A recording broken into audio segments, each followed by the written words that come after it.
আসসালামু আলাইকুম ওরহমতুল্লাহি ওয়াবারাকাতুহ।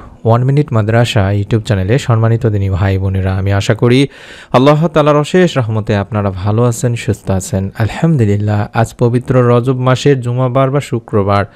আজ দিনে বা রাতে যখনই সময় পাবেন তখনই কষ্ট করে এই ছোট্ট ইস্তেগফারটি মাত্র 21 বার মন থেকে পড়ে আল্লাহ তাআলার কাছে রিজিকে বরকত চাইবেন, গায়েব থেকে রিজিক চাইবেন, ধন সম্পদ চাইবেন। অর্থনৈতিক সমস্যার মধ্যে থাকলে আল্লাহ তাআলার কাছে বেশি বেশি কান্নাকাটি করবেন। আল্লাহ রাব্বুল আলামিন ইনশাআল্লাহ পবিত্র রজব মাসের ওসিলায়, পবিত্র জুমার দিনের আমলের ওসিলায়, ইস্তেগফারের ওসিলায় আল্লাহ তাআলা আপনার পরিবার সংসারে ইনশাআল্লাহ রিজিকে বরকত দান করবেন।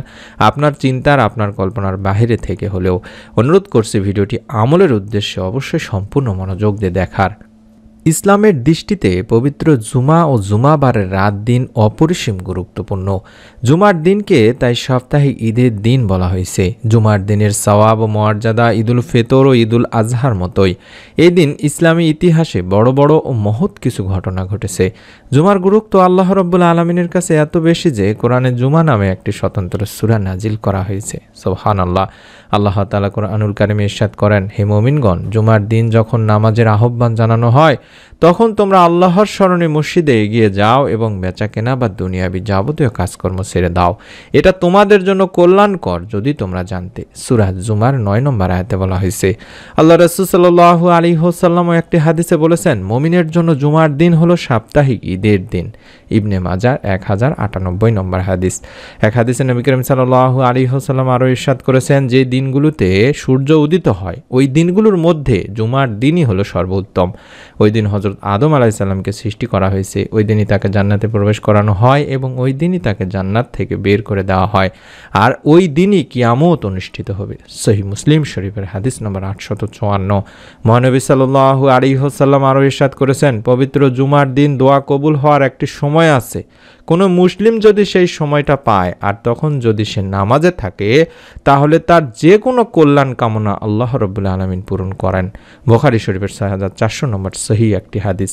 আর সেই সময়টিতে যদি আমরা বেশি বেশি দোয়া করতে পারি আল্লাহ তাআলা আমাদেরকে অবশ্যই ইনশাআল্লাহ মাফ করবেন, আমাদের মনের কল্যাণকর নেক আশাগুলো পূরণ করে দেবেন। পবিত্র জুমার দিন যে যেই আমলই করুন না কেন, জুমার দিনের বিশেষ একটি আমল রয়েছে আর সেটি হলো দরুদের আমল। আল্লাহ রাসূল সাল্লাল্লাহু আলাইহি ওয়াসাল্লাম ইরশাদ করেন, তোমরা জুমার দিনে আমার উপর বেশি বেশি দরুদ পাঠ করো, কেননা তোমাদের পাঠকৃত দরুদ আমার সামনে পেশ করা হয়। আবু দাউদ শরীফের একটি হাদিস। এমনিতেই তিরমিজি শরীফের একটি হাদিস অনুযায়ী আমরা জানতে পারি যে পবিত্র জুমার দিনে দরুদ পাঠ করে আল্লাহ রাব্বুল আলামিন তার উপর 10টি রহমত নাজিল করেন। সুতরাং আমাদের জুমার দিন অন্যান্য আমলের সাথে সাথে বেশি বেশি দরুদ পাঠ করতেই হবে দিনী ভাই বোনেরা।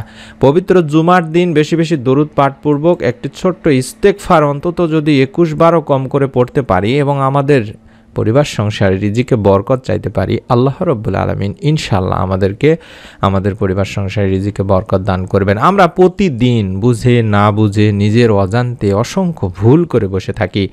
অধিকাংশ সময় মানুষ জেনে বুঝেই শুধুমাত্র কুপবিত্তির, শয়তানের কুপবিত্তির অনুসরণ করে পাপ করে ফেলে। তবে আল্লাহ তাআলা এই পাপাচারে লিপ্ত বান্দাদের জন্য ক্ষমার দুয়ার সবসময় খোলা রেখেছেন।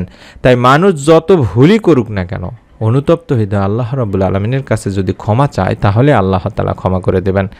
সুবহানাল্লাহ। কোরআনুল কারিমে তাই তো আল্লাহ রাব্বুল আলামিন বলেন, আমি অবশ্যই ক্ষমাশীল তার প্রতি যে তওবা করে, ঈমান আনে, সৎকর্ম করে ও সৎপথে অবিচল থাকে। আরেক আয়াতেও বলা হয়েছে, যে ব্যক্তি কোনো মন্দ কাজ করে ফেলে বা নিজের প্রতি জুলুম করে বসে তারপর আল্লাহ তাআলার কাছে ক্ষমা চায়, সে অবশ্যই আল্লাহ রাব্বুল আলামিনকে অতি ক্ষমাশীল পরম দয়ালুই পাবে।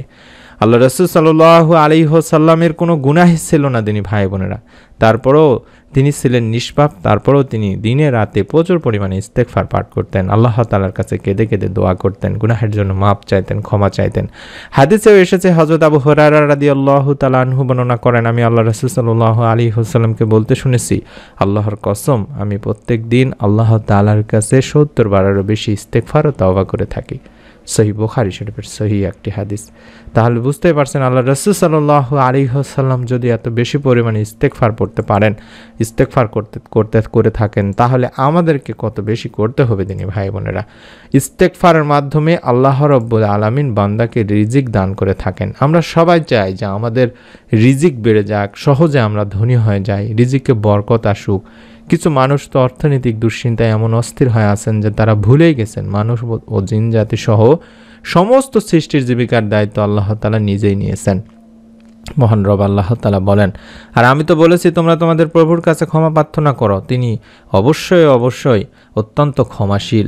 তিনি তোমাদের জন্য প্রচুর বৃষ্টিপাত করবেন এবং তিনি তোমাদের ধন সম্পদ ও সন্তান সন্ততি দ্বারা সমৃদ্ধ করবেন। সূরা নূহ আয়াত 10 থেকে 12-তে বলা হয়েছে। নবী করিম সাল্লাল্লাহু আলাইহি ওয়াসাল্লাম ইরশাদ করেছেন, যে ব্যক্তি অধিক পরিমাণে আস্তাগফিরুল্লাহ পড়বে, যার অর্থই হলো আমি আল্লাহ তাআলার কাছে ক্ষমা প্রার্থনা করছি বলবে, আল্লাহ তাআলা তার সব দুশ্চিন্তা থেকে তাকে মুক্ত করবেন, সব সংকট থেকে তাকে মুক্তি দেবেন এবং তাকে এমনভাবে অর্থ দান করবেন যা কোনো মানুষ ধারণাও করতে পারে না। সুবহানাল্লাহ, সুবহানাল্লাহ। তাই আমাদের রিজিক অন্বেষণের পাশাপাশি আল্লাহ তাআলার কাছে বেশি বেশি ইস্তেগফার করতেই হবে দিনী ভাই বোনেরা। ইস্তেগফার পাঠে বান্দার অভাব মোচন হয়ে যায়, পাপাচার ক্ষমা হয়ে যায়। আল্লাহ রাব্বুল আলামিন তাদেরকে সন্তান সন্ততির অভাব থেকে দূর করে দেন, রিজিকে পরিপূর্ণ বরকত দিয়ে থাকেন। তাই অভাবমুক্ত থাকতে কোরআনুল কারিমেও বেশি বেশি ইস্তেগফার পাঠের নির্দেশ দেওয়া হয়েছে, যার ফলে মহান আল্লাহ মানুষকে উত্তম রিজিক সহ অসংখ্য নিয়ামতে ধন্য করবেন বলেও জানিয়েছেন। মহান রব আল্লাহ তাআলা বলেন, অতঃপর বলেছি তোমরা তোমাদের পালনকর্তার কাছে ক্ষমা প্রার্থনা করো, তিনি অত্যন্ত ক্ষমাশীল, তিনি তোমাদের উপর অজস্র বৃষ্টিধারা ছেড়ে দেবেন, তোমাদের ধন সম্পদ ও সন্তান সন্ততি বাড়িয়ে দেবেন, তোমাদের জন্য উদ্যান স্থাপন করবেন এবং তোমাদের জন্য নদী নালা প্রবাহিত করবেন। সূরা নূহ 10 থেকে 12 নম্বর আয়াতে বলা হয়েছে। তাই পবিত্র জুমার দিনে কম করে হলেও অন্তত 21 বার আস্তাগফিরুল্লাহ আস্তাগফিরুল্লাহ আস্তাগফিরুল্লাহ পাঠ করবেন। আমি আমার দিনী ভাই বোনদেরকে অনুরোধ করছি, অবশ্যই জুমার দিনে বেশি বেশি দরুদ এবং এই ইস্তেগফারটি অবশ্যই পাঠ করে আল্লাহ তাআলার কাছে যদি আপনারা রিজিকে বরকত চান, আল্লাহ রাব্বুল আলামিন ইনশাআল্লাহ আপনাদের রিজিক বাড়িয়ে দেবেন, রিজিকে বরকত দান করবেন। মনের মধ্যে একটা বিশ্বাস নিয়ে আমলটি করতে হবে। পবিত্র রজব মাসে পবিত্র জুমার দিনে অবশ্যই ইস্তেগফার এবং দরুদের আমলের ওসিলায় হলেও আল্লাহ তাআলা আপনাদেরকে ইনশাআল্লাহ মাফ করে রিজিকে বরকত দান করবেন। তাই অনুরোধ করছি, ভিডিওটিতে অবশ্যই একটি করে কমেন্ট করে অন্তত নিয়ত করে ফেলুন। আপনার নিকট আত্মীয় স্বজনদেরকেও ভিডিওটির কথা জানিয়ে দিন। পরবর্তী এরকম নতুন আমলের ভিডিওগুলো যাতে আপনার মিস না হয়ে যায়, সঙ্গে সঙ্গে যেন মোবাইলে পেয়ে যান, তার জন্য চ্যানেলটির সঙ্গে থাকার অনুরোধ করছি। সকলে ভালো থাকুন, সুস্থ থাকুন। আমরা দোয়া করি যারা আমলটি করবেন আল্লাহ রাব্বুল আলামিন যাতে করে এই আমলের যথাযথ ফল আপনাদেরকে দান করেন, রিজিকে বরকত দান করেন। আমিন। আসসালামু আলাইকুম ওয়া রাহমাতুল্লাহি ওয়া বারাকাতুহু।